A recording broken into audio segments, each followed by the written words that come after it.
అనన్య రోహిత్తో మనం కూడా వేరు కాపురం పెడదామండి, దర్శన్ వాళ్ళు వెళ్ళిపోయినప్పుడు మనం ఎందుకు వెళ్ళిపోకూడదు అని చెప్పి అంటూ ఉంటే, ఇక అప్పుడు రోహిత్ ఒక్కసారిగా అనన్య చెంప పగలగొడుతూ, చూడు ఇంకొకసారి ఇలా వేరు కాపురం అన్న ఆలోచన నీ నోటి వెంట వచ్చిందంటే చంపేస్తానంటూ అనన్యకి వార్నింగ్ ఇస్తూ ఉంటాడు. దర్శన్ మొండితనంతో మూర్ఖత్వంతో వెళ్ళిపోయాడు. వాడు ఖచ్చితంగా త్వరలోనే ఉమ్మడి కుటుంబం విలువ ఏంటో తెలుసుకొని మళ్ళీ ఇక్కడికే వస్తాడు, చూస్తూ ఉండు అని చెప్పి రోహిత్ అక్కడి నుండి వెళ్ళిపోతాడు. ఇక దాంతో వేరు కాపురం పెడదామని అడిగినందుకు మా ఆయన రియాక్షన్ ఏంటి ఇలా ఉంది అని చెప్పి అనన్య ఒక్కసారిగా షాక్ అవుతూ ఉంటుంది. లీలావతి కూడా అనన్యతో, అమ్మ అనన్య, తెలుసో తెలియకో నువ్వు వేరు కాపురం గురించి మాట్లాడి ఉంటావు, కానీ ఇకపై ఎప్పుడు కూడా అలా మాట్లాడకమ్మా, మనం ఇదే ఇంట్లో ఎప్పటికీ కలిసి ఉండాలి అని చెప్పి ఉమ్మడి కుటుంబంలో ఉండే బంధాలు విలువలు వేరు కాపురం పెడితే ఉండవమ్మా అని చెప్పి అనన్యకి చెబుతూ ఉంటుంది. మరోపక్క శరణ్యకు ఆనందభరివి ఫోన్ చేస్తుంది. అమ్మ శరణ్య, అక్కడ నీకు అంతా ఓకే కదా అని చెప్పి అంటూ ఉంటే, నాకు అంతా ఓకే అత్తయ్య గారు, ఇల్లు చాలా బాగుంది, కాకపోతే అక్కడి నుండి వచ్చేసామన్న బాధే నాలో ఉంది అని శరణ్య అంటూ ఉంటుంది. దాంతో ఆనంద, ఇంకా కొద్ది రోజులు మాత్రమే మీరు అక్కడ ఉండబోతున్నారు, ఇది మీకు హనీమూన్ లాంటిదని చెప్పాను కదా శరణ్య, ఈ కొద్ది రోజులు నువ్వు దర్శన్ని ఎలాగైనా సరే దగ్గర చేసుకోవాలి, నీ జీవితాన్ని నువ్వే నిలబెట్టుకోవాలి. ఇప్పుడు అక్కడ సలహా ఇవ్వడానికి నేను కూడా నీ పక్కన ఉండను, కాబట్టి నువ్వే ఎంతో తెలివిగా దర్శన్తో మసులుకోవాలి. దర్శన్ పొరపాటున తొందరపడి ఒక్క మాట అన్నా సరే నువ్వు పట్టించుకోవద్దు, వాడు ఎలా మాట్లాడినా నువ్వు పాజిటివ్గానే రిప్లై ఇవ్వాలి అని చెప్పి ఆనందభైరవి అంటూ ఉంటుంది. అలాగే అత్తయ్య గారు, తప్పకుండా అంతా నేను చూసుకుంటాను, దర్శన్ గారికి దగ్గర అవుతాను, మళ్ళీ మనమంతా కలిసి ఒకే ఇంట్లో ఉండే రోజు త్వరలోనే ఉంది అని చెప్పి శరణ్య అంటూ ఉంటే, నీ మాటలు వింటూ ఉంటే నాకు కూడా ఇప్పుడు చాలా సంతోషంగా ఉందమ్మా అని చెప్పి ఆనంద, నేను చెప్పిన విషయాన్ని బాగా గుర్తుపెట్టుకో, మన టార్గెట్ రేపటి నీ జీవితం, దర్శన్ నువ్వు ఎప్పటికీ సంతోషంగా కలిసి ఉండడం అని చెప్పి ఆనంద అంటూ ఉంటుంది. ఇక ఆ తర్వాత దర్శన్ శరణ్య ఫోన్ మాట్లాడి వచ్చిన తర్వాత, చూడు ఇకపై నువ్వు ఆ రూమ్లో ఉండాలి, నేను ఈ రూమ్లో ఉంటాను, మన ఇద్దరి మధ్య డిస్టెన్స్ ఉండాలి అని చెప్పి అంటూ ఉంటాడు.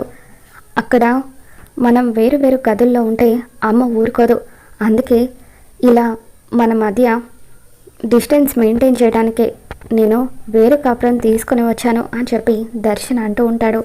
ఇక దాంతో శరణ్య, ఇక చాలండి, కావాలని నన్ను ఆట పట్టిస్తున్నారు కదా, అయినా మనమిద్దరం భార్యాభర్తలం అయినప్పుడు వేరు వేరు గదుల్లో ఎందుకు ఉండాలి, ఒకే గదిలో ఉండాలి, మీరెక్కడుంటే నేను కూడా అక్కడే ఉంటాను అని శరణ్య అంటూ ఉంటుంది.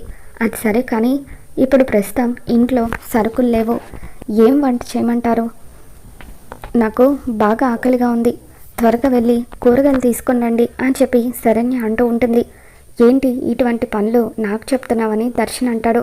మరి కూరగాయలు తీసుకురావడానికి నాకేమైనా పని మనిషి ఉందా ఏంటి అని శరణ్య ఏడుస్తున్నట్టుగా మొహం పెడుతూ ఉంటుంది.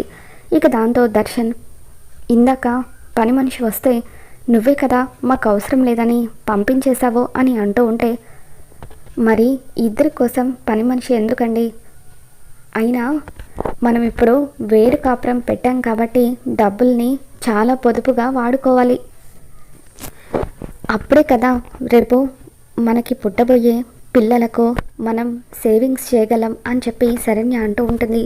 ఏంటి నువ్వు పర్మనెంట్గా మనం ఇలా వేరు కాపురం ఉంటామని ఫిక్స్ అయిపోయావా అని చెప్పి దర్శన్ అంటూ ఉంటాడు. అయినా పిల్లల వరకు వెళ్ళిపోయావేంటి, అక్కడ అంత సీన్ ఏమీ లేదు, నిన్ను వదిలించుకోవడానికి బలవంతంగా వేరు కాపురానికి తీసుకొని వచ్చింది అని చెప్పి దర్శన్ అంటూ ఉంటాడు.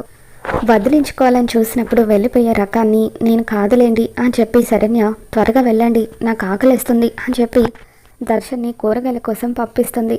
ఇక దర్శన్, దీన్ని నేను ఆడుకొని చుక్కలు చూపించి నా జీవితంలో నుండి శాశ్వతంగా వెళ్ళిపోయేటట్టుగా చేద్దాం అనుకుంటే ఇదేంటి రివర్స్లో నన్ను ఆడుకుంటూ నా మీద దాడి చేస్తుంది అని చెప్పి దర్శన్ కూరగాయలు తీసుకురావడానికి వెళ్తాడు.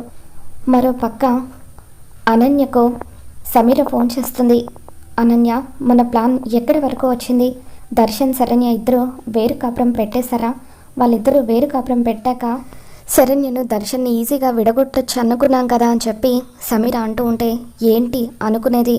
ఇప్పటి వరకు ఇదంతా నా ప్లాన్ ఏమో అనుకొని నేను తెగ పొంగిపోయాను. కానీ ఆ ఆనంద భైరవి చివరి నిమిషంలో ఊహించని షాక్ ఇచ్చింది.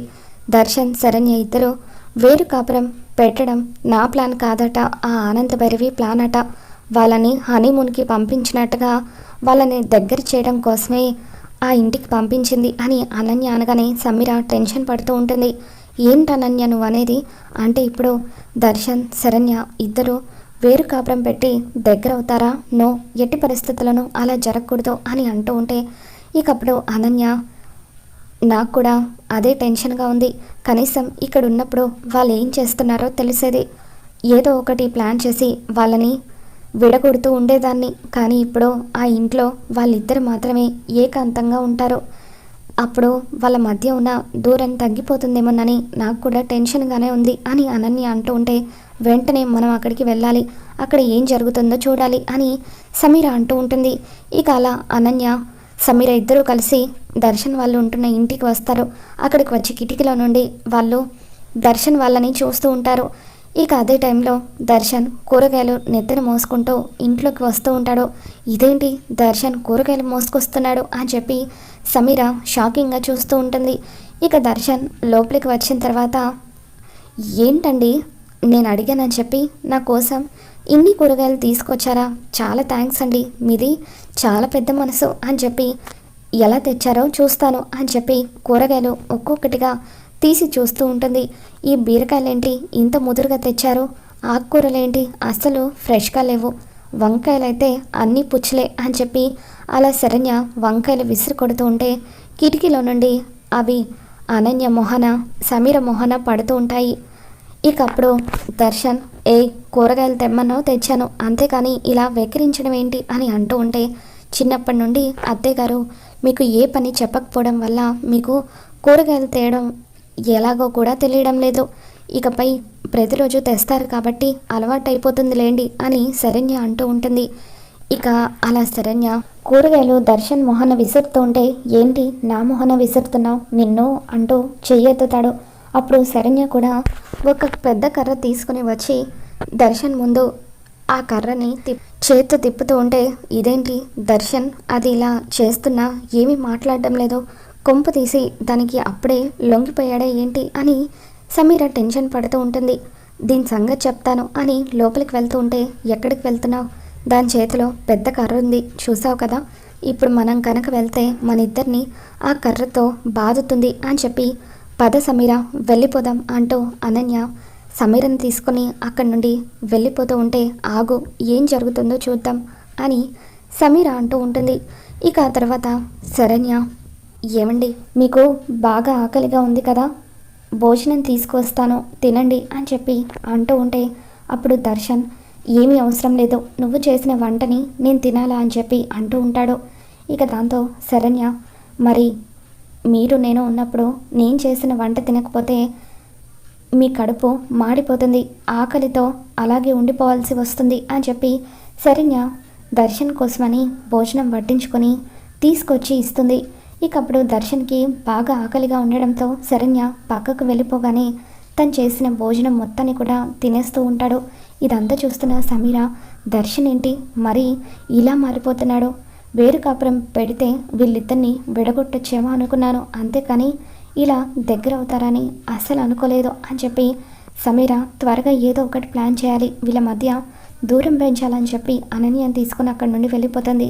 ఇక ఆ రోజు రాత్రి దర్శన్ సోఫాలో పడుకుని ఉంటాడు. ఇక అప్పుడు దర్శన్ చలికి వణికిపోతూ ఉంటే శరణ్య దర్శన్ దగ్గరికి వచ్చి దర్శన్ ఒంటి మీద చెయ్యి వేసి చూస్తుంది. ఇక ఒళ్ళంతా కాలిపోతూ ఉండడంతో, ఏమండి ఏంటండి ఒళ్ళంతా ఇలా కాలిపోతుంది అని చెప్పి తడిబట్టతో దర్శన్ ఒంటిని తొడుస్తూ ఉంటుంది. డాక్టర్ని పిలిపించి దర్శన్కి ట్రీట్మెంట్ చేయిస్తూ ఇక రాత్రంతా కూడా అలా కంటికి రెప్పలాగా దర్శన్ని చూసుకుంటూ తనని గదిలో పడుకోబెట్టి అలాగే మంచం దగ్గర ఆనుకొని నిద్రపోతూ ఉంటుంది. ఇక తర్వాత రోజు ఉదయాన్నే దర్శన్కి మెలకు వస్తుంది. రాత్రంతా కూడా నువ్వు నా కోసం ఇలాగే కూర్చొని ఉన్నావా అని దర్శన్ అంటూ ఉంటాడు. అవునండి, రాత్రంతా కూడా మీకు జ్వరం అస్సలు తగ్గలేదు. డాక్టర్ వేసిన మెడిసిన్ మధ్య మధ్యలో వేస్తూ ఇక్కడే ఉండిపోయాను అని శరణ్య అంటూ ఉంటుంది. ఇక దాంతో దర్శన్కి ఆనందభైరవి తనకి జ్వరం వచ్చినప్పుడు ఎలా చూసుకునేదో గుర్తుకు వస్తుంది. ఇక అలా శరణ్య రాత్రంతా కూడా తనకి సేవలు చేసినందుకు దర్శన్ తనకి థ్యాంక్స్ చెప్తాడు. ఇక మొట్టమొదటిసారి దర్శన్ తనతో పాజిటివ్గా మాట్లాడినందుకు శరణ్య చాలా హ్యాపీగా ఫీల్ అవుతూ ఉంటుంది. ఇక మొత్తానికి ఆనందభైరవి ప్లాన్ వల్ల దర్శన్ శరణ్య ఇద్దరు అయితే దగ్గర అవుతూ ఉంటారు. మరి రాబోతున్న ఎపిసోడ్లో ఏం జరగబోతుందో మళ్ళీ మన ఛానల్లో తెలుసుకుందాం. ఈ వీడియో మీకు నచ్చినట్లయితే ఒక లైక్ చేయండి.